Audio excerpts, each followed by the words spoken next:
Once again, I welcome you in Max Marks classes. As you all are aware that we are just preparing the syllabus for the student, those who are going to give their first time board examination. So, my name is KB Singh and I am a social science educator, and we have continued our social science in which we have already covered up the many chapters. So today our important chapter is lifeline of national economy. आज हम लोग ये important chapter है lifeline of national economy, geography के अंदर आता है ये बेटा, and this one. So we will discuss in detail that what the things are given in this chapter and what are the basic and the key point in this chapter and what type of question can be come in the examination. Examination में किस प्रकार के question आ सकते हैं और किस तरीके से we can be more benefited through these lecture, उसी के बारे में आज हम लोग विस्तार से बात करेंगे. So let's start about the chapter की बेसिक चीजें क्या हैं इस चैप्टर में जो हम लोग देखने वाले हैं. If you see the first slide that, अगर हम समरी की बात करें, before discussing the question answer we are suppose to explain the summary of the chapter so that the student can prepare their mindset to give the answer of the question which we are going to be discuss in this lesson. जो भी इस chapter में question answer दिए गए हैं उसको समझने के लिए जो चैप्टर की समरी है उसको समझना बहुत जरूरी है और उसके लिए एक थोरो स्टडी का होना बहुत जरूरी है. So the name of the chapter is lifeline of national economy. जब हम लोग लाइफलाइन ऑफ नेशनल इकोनॉमी की बात करते हैं तो इस लाइफलाइन ऑफ नेशनल इकोनॉमी में हमारे देश की जो इकोनॉमी है उसमें जो मेनली 3 चीजें हैं जो इंपॉर्टेंट रोल प्ले करती हैं, जिसमें कि नंबर 1 है ट्रांसपोर्ट,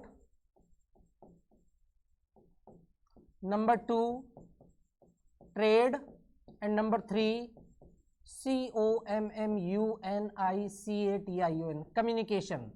ये 3 चीजें हैं जो बेसिकली लाइफलाइन कही जाती है. You can take the example, आप कम्युनिकेशन का एक एग्जाम्पल लीजिएगा. अगर कहीं पर किसी भी टेक्निकल एरर की वजह से कहीं कोई कम्युनिकेशन फॉल्ट होता है and we are not able to connect to each other, तो अपने आप में ये कह सकते हैं कि इंडिया रुक सकता है, मतलब रुक जाता है कहीं ना कहीं. ट्रांसपोर्ट भी एक अपने आप में एक लाइफलाइन है देश के लिए. ट्रांसपोर्ट की इंपॉर्टेंस क्या है और ट्रांसपोर्ट किस किस प्रकार से भारत में यूज होता है उसके बारे में भी हम लोग इसमें विस्तार से चर्चा करेंगे. In this chapter you will see how the modern means of transport and communications are the lifeline of our nation and its modern means the main concept of this chapter that we are going to discuss that transportation and communication, how they are going to be a backbone of national economy. देश की national economy के लिए transport और communication किस प्रकार से important है. Most of the question will come in the transportation portion but some of the question can be come in the communication also. So we will discuss all the points those who are important in this chapter. सबसे पहले हम लोग बात करेंगे बच्चों means of transport की. बहुत journal भाषा में बात करते हैं कि यातायात के साधन क्या क्या हैं, क्या क्या वो चीजें हैं जो हम एज ए ट्रांसपोर्ट यूज करते हैं, खुद भी आते हैं जाते हैं, अपने गुड्स एंड सर्विस को सप्लाई करते हैं, और we can say that mode of transport क्या क्या है. So basically if we discuss the mode of transport, first of all we are going to discuss about the land transport. हम लोग land transport की बात करते हैं. जब हम लैंड ट्रांसपोर्ट की बात करते हैं so basically 3 point are comes in my mind. Number 1 roadways, number 2 railways and number 3 pipeline. ये these means of transport are comes in the category of land transport. So be careful. इसके अलावा there is another means of transport which is known as water transport. और जब हम water transport की बात करते हैं इसमें हम लोग 2 तरीके से यूज करते हैं, inland and overseas. The third category is air transport. ये भी अपने आप में मीन्स ऑफ कम्युनिकेशन है जिसमें कि हम मॉडर्न एयरवेज और इंटरनेशनल एयरवेज की बात करते हैं. तो all these are the means of communication. ये सारे के सारे मीन्स ऑफ कम्युनिकेशन है And dear student, these means of communication play very vital role to provide the growth of our GDP as well as our economy. हमारे देश की GDP और economy को ग्रोथ प्रोवाइड करने में, स्पीड प्रोवाइड करने में ये जो भी मीन्स ऑफ कम्युनिकेशंस हैं इनका अपने आप में बहुत बड़ा योगदान है. And we can say that the means of transportation can be considered a sign of development. देश के विकास के प्रतीकात्मक चिन्ह के रूप में भी हम इनको मान सकते हैं, इनको नेग्लेक्ट नहीं कर सकते हैं. So this is the first thing that these are the means of transport in which we include land transport, water transport and air transport. ये कुछ चीजें हैं जिनको हम इंक्लूड करते हैं. So be careful.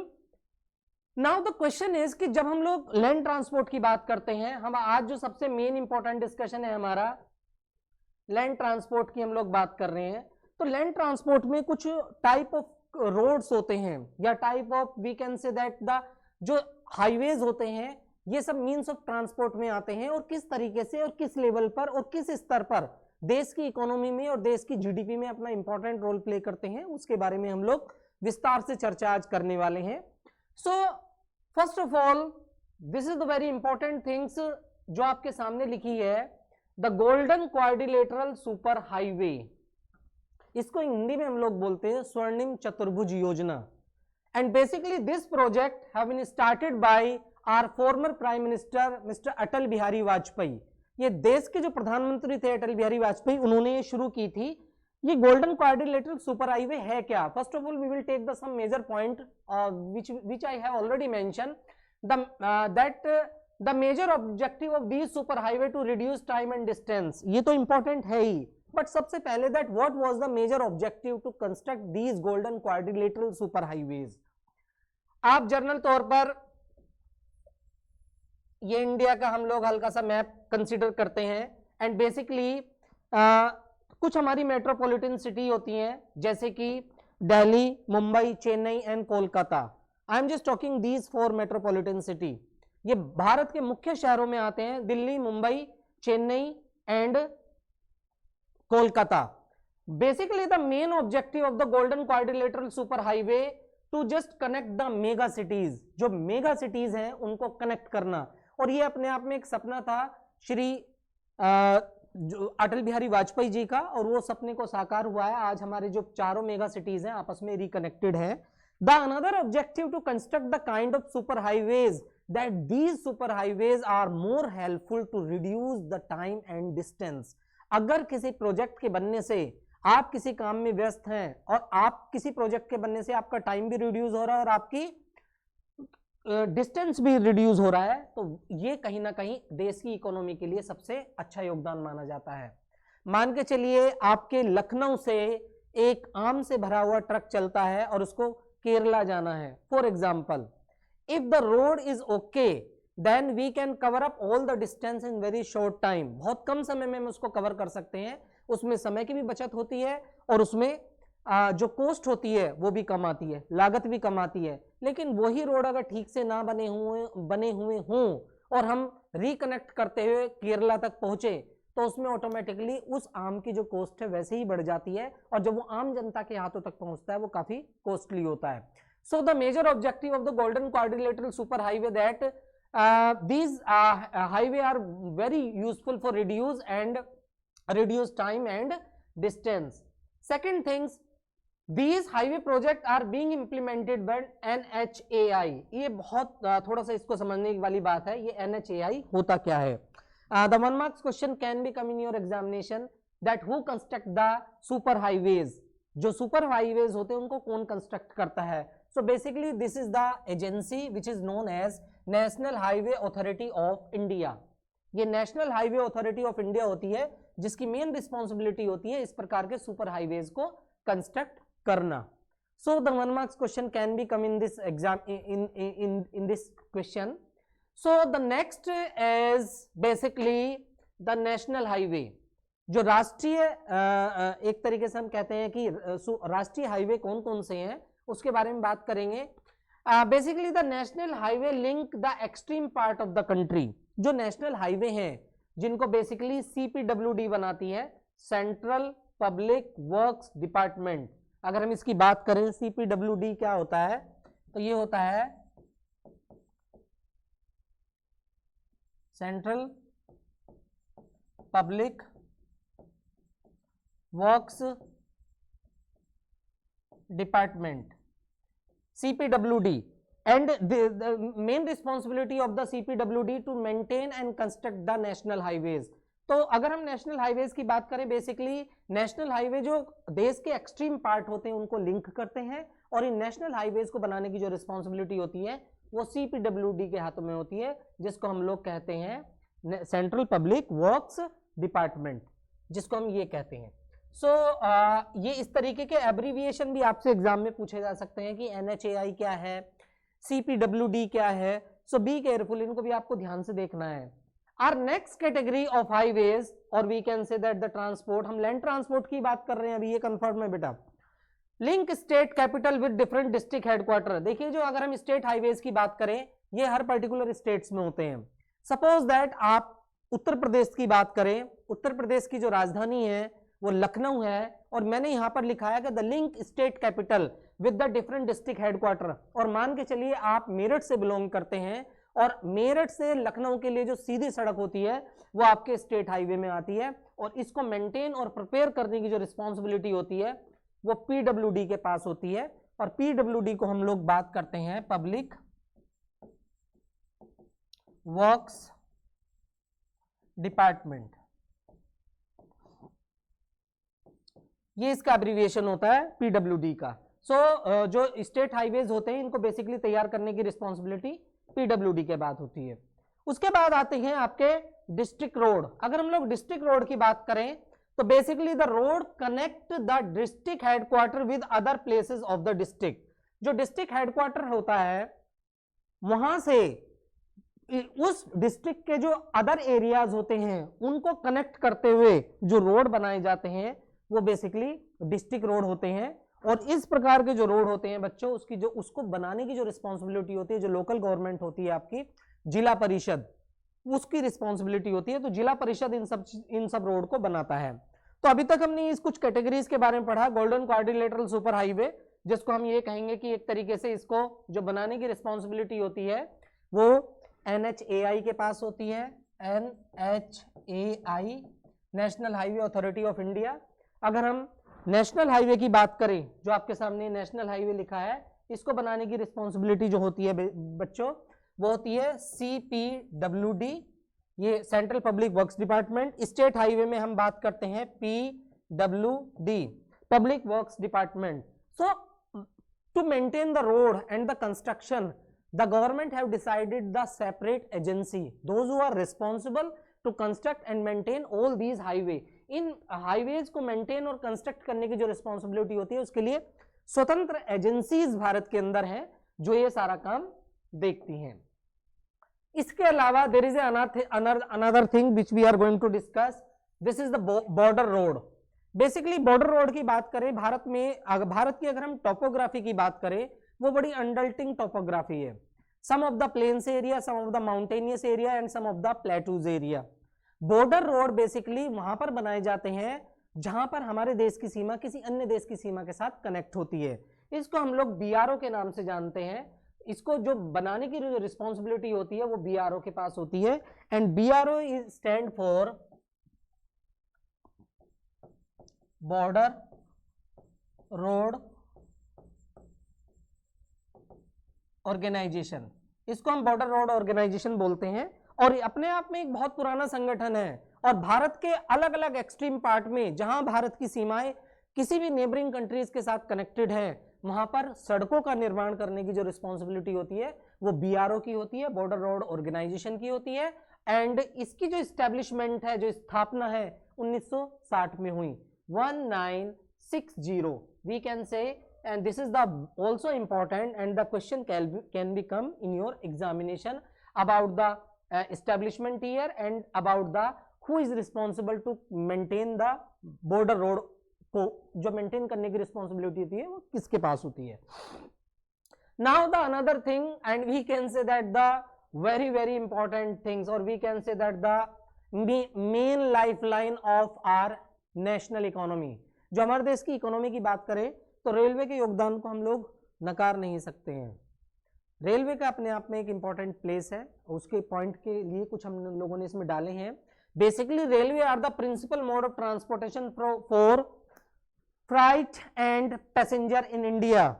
देखिएगा सीधी सी बात है, to cover up the long distance and to send their goods and service from one place to another place and that is very long, railway play very vital role. भारतीय railway long distance की दूरी को cover करने में जो ज्यादातर हम लोग मीन्स ऑफ ट्रांसपोर्टेशन का यूज करते हैं, बेसिकली रेलवेज का हम लोग यूज करते हैं। और ज्यादातर जो ट्रांसपोर्टेशन की गुड्स एंड सर्विस हैं, चाहे हम यहाँ से केरला भेजना हो, कोलकाता भेजना हो, जो सबसे ज्यादा गुड्स एंड सर्विसेज जो सप्लाई होते हैं वो बेसिकली आपके रेलवेज के द्वारा ही हम लोग कह सकते हैं। तो रेलवे अपने आप में एक बहुत इंपॉर्टेंट मीन्स ऑफ ट्रांसपोर्टेशन है and we can say that कि ये इसका जो मेन काम होता है वो passenger as well as transportation of goods होता है। And as I told you that कि अगर हम लॉन्ग डिस्टेंस की बात करें, आप दो ही चीजों को प्रीफर करेंगे अगर आपको लॉन्ग डिस्टेंस पे कहीं जाना है। सबसे पहले तो आप प्रीफर करेंगे एयरवेज को और दूसरे नंबर पे आप प्रीफर करेंगे रेलवेज को। But as you know that India is basically India एक मिडिल क्लास, एक जहां पर अलग अलग कैटेगरी के लोग हैं, उस अलग अलग कैटेगरी के लोग में ज्यादातर लोग जो प्रीफर करते हैं वो रेलवेज को प्रीफर करते हैं। अगर टर्म्स ऑफ मनी के पॉइंट ऑफ व्यू से देखा जाए, टर्म्स ऑफ मनी के पॉइंट ऑफ व्यू से देखा जाए तो ये अपने आप में काफी इंपॉर्टेंट है। So we can say that कि railways play very vital role for our national economy. देश की नेशनल इकोनॉमी में अपने आप में रोल प्ले करता है। तो लॉन्ग डिस्टेंस को कवर करना हो या आप ये कहिएगा कि गुड्स एंड सर्विस को सप्लाई कर रहा हूं, तो अपने आप में इसका बड़ा योगदान होता है। इसके अलावा वाटरवेज है। वाटरवेज के बारे में इंपॉर्टेंट चीजें ये हैं कि ये अपने आप में सबसे चीपेस्ट मीन्स ऑफ ट्रांसपोर्ट माना जाता है। और आप बिलीव कीजिएगा कि अगर हमारे देश के किसी भी अन्य देश के साथ ट्रेड रिलेशन है, उस ट्रेड रिलेशन में 95% जो ट्रेड होता है वो इस वाटरवेज के माध्यम से होता है। So basically 95% trade are moved by sea के माध्यम से, समुद्री रास्ते से एक स्थान से दूसरे स्थान पर ये सारे के सारे चीजें चलती हैं। इसके अलावा हम एयरवेज की बात करें, airways is the fastest, most comfortable and prestigious mode of transport. जो एयरवेज है हमारा most comfortable, prestigious and mode of transport है and most of the people to cover up the long distance and those who can bear the expenses of air transport, वो basically airways से ही जाना पसंद करते हैं। एंड बेसिकली ये जो अगर हम इसके नेशनलाइज्ड की बात करें, यहाँ पर हमने एक क्वेश्चन इंक्लूड किया है, it was nationalised in 1953. The question can be come in your examination that in which year Indian Airways was nationalized. So it was nationalized in 1953. So this is very important concept. So be careful, the kind of question can be come in your examination. To understand, as we explain the theory of this chapter, so our team, basically the team of the Max Marks have include the many question, and these questions are, we can say, I want to discuss these question, basically one or two questions है जो हम लोगों ने इसमें include किए हैं. For example, we have include this, the first question, the import value of Australia is 5.2 million. यानी कि import value ऑस्ट्रेलिया की 5.2 मिलियन है, यानी कि हम विदेशों से ऑस्ट्रेलिया जो है 5.2 मिलियन का इंपोर्ट करता है और वही एक्सपोर्ट उसका जो होता है that was value 4.3 millions. Now the examiner asked that what type of trade is Australia experiencing, किस तरीके का ट्रेड ऑस्ट्रेलिया एक्सपीरियंसिंग कर रहा है. तो आप अगर इसमें देखें, एक्सपोर्ट है 5.2 और इंपोर्ट है आपका जो आपका इंपोर्ट है दैट इज 5.2 और एक्सपोर्ट है 4.3. A country that import more goods and service than it export, terms of value has a trade deficit. ये जो कॉन्सेप्ट आता है ट्रेड डेफिशिएट में आता है. ट्रेड डेफिशिएट का मतलब है हम जितनी चीजें मंगा रहे हैं उससे कम हम लोग एक्सपोर्ट कर रहे हैं. तो हमारा जो ट्रेड है उसको हम ये कह सकते हैं कि जो ट्रेड का कॉन्सेप्ट है बेसिकली वो एक नेगेटिव ट्रेड बैलेंस है. मीन्स जितना ज्यादा हम लोग एक्सपोर्ट कर रहे हैं उससे ज्यादा, जितना ज्यादा हम लोग इंपोर्ट कर रहे हैं उससे बहुत कम ही उसके मुकाबले में हम एक्सपोर्ट कर रहे हैं। कहने का मतलब ये मंगा तो हम ज्यादा रहे हैं और यहां से कम भेज रहे हैं। तो हम जैसा देश जैसे ऑस्ट्रेलिया एक नेगेटिव ट्रेड बैलेंस है, एक नेगेटिव ट्रेड बैलेंस की हम लोग बात कर रहे हैं, या हम इसको ये कह सकते हैं कि ये ट्रेड डेफिशिएट का सिग्नल है। ट्रेड डेफिशिएट मतलब इकोनॉमी डाउनफॉल में हम लोग जा रहे हैं, एक तरीके से ये कह सकते हैं। तो अगर इस तरीके का क्वेश्चन, खाली ऑस्ट्रेलिया हमने एक नाम दिया है, किसी भी देश के नाम से आ सकता है, बेल्जियम आ सकता है, श्रीलंका आ सकता है, ऑस्ट्रेलिया आ सकता है, अमेरिका आ सकता है, कुछ भी आ सकता है। बेसिकली आप लोगों को इसमें इंपोर्ट और एक्सपोर्ट की वैल्यू चेक करनी है और उसके आधार पर ही अपने आंसर्स को तय करना है। Our next question we can say we have included the one source based question.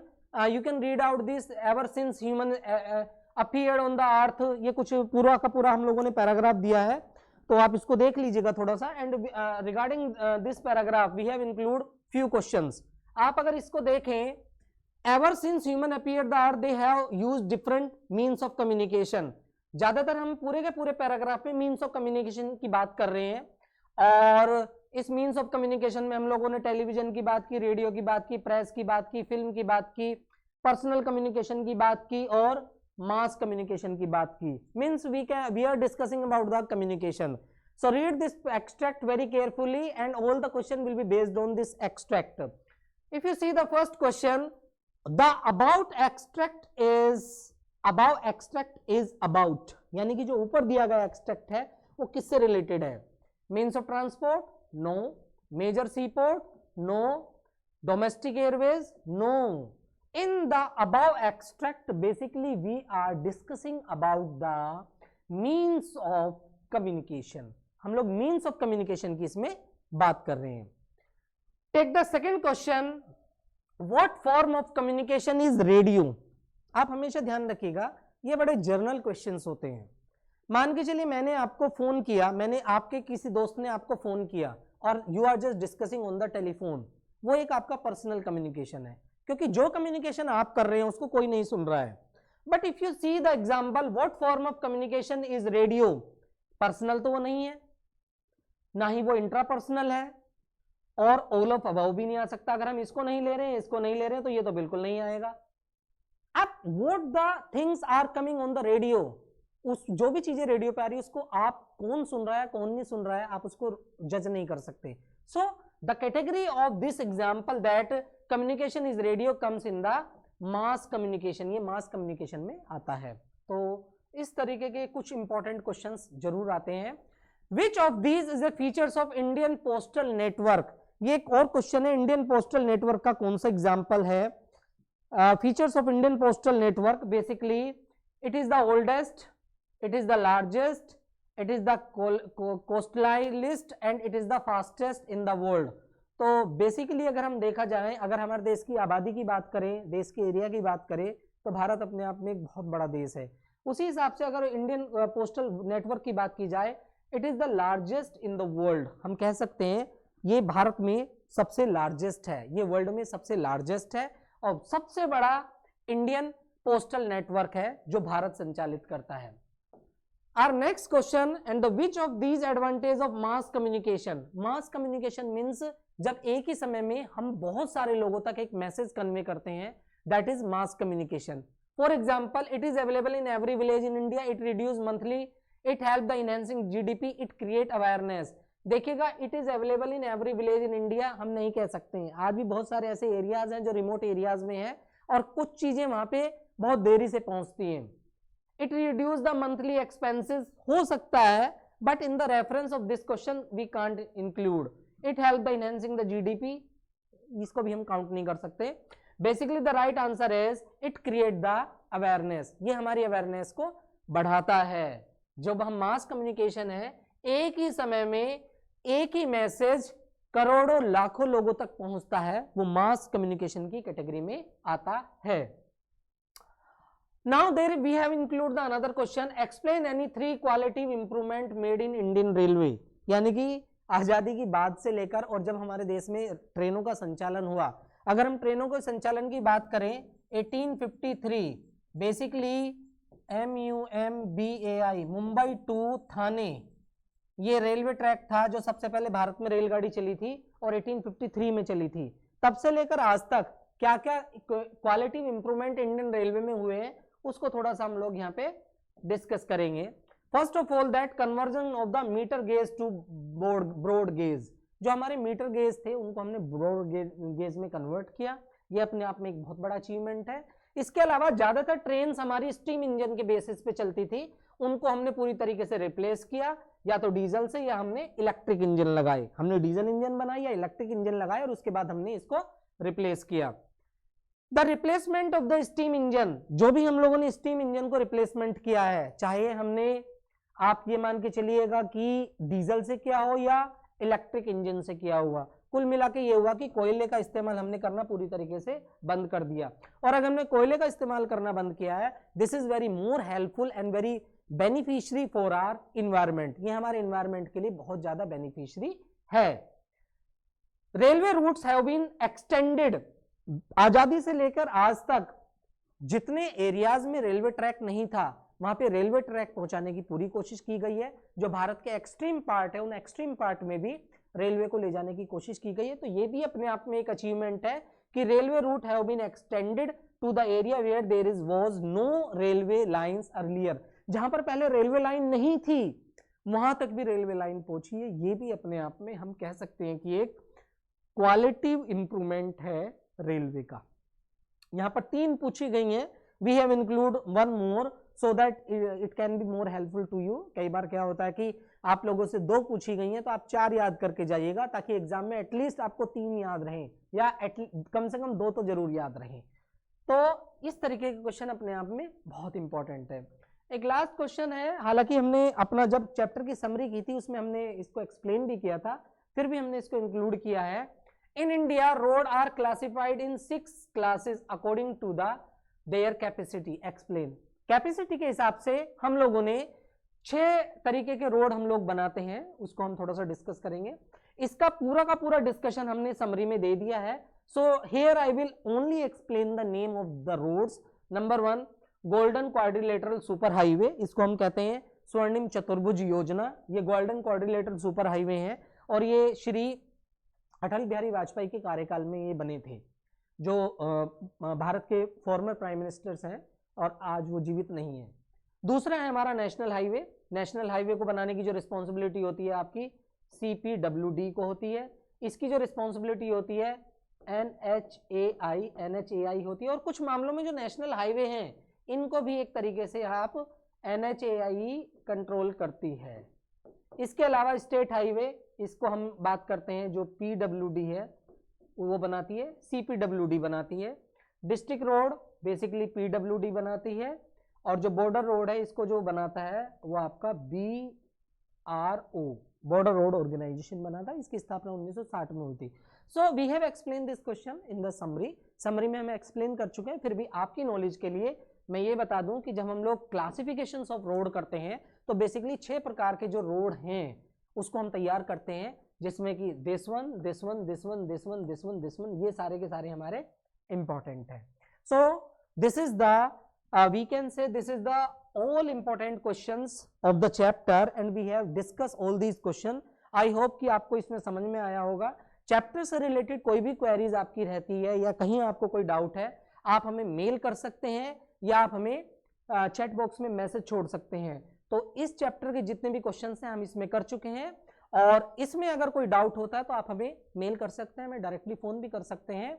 The expert team of the social science department is available in Max Marks under the विद्या प्रकाशन मंदिर लिमिटेड। यहाँ पर आपको complete solution मिलेगा आपकी सभी समस्याओं का। So best of luck and thank you very much.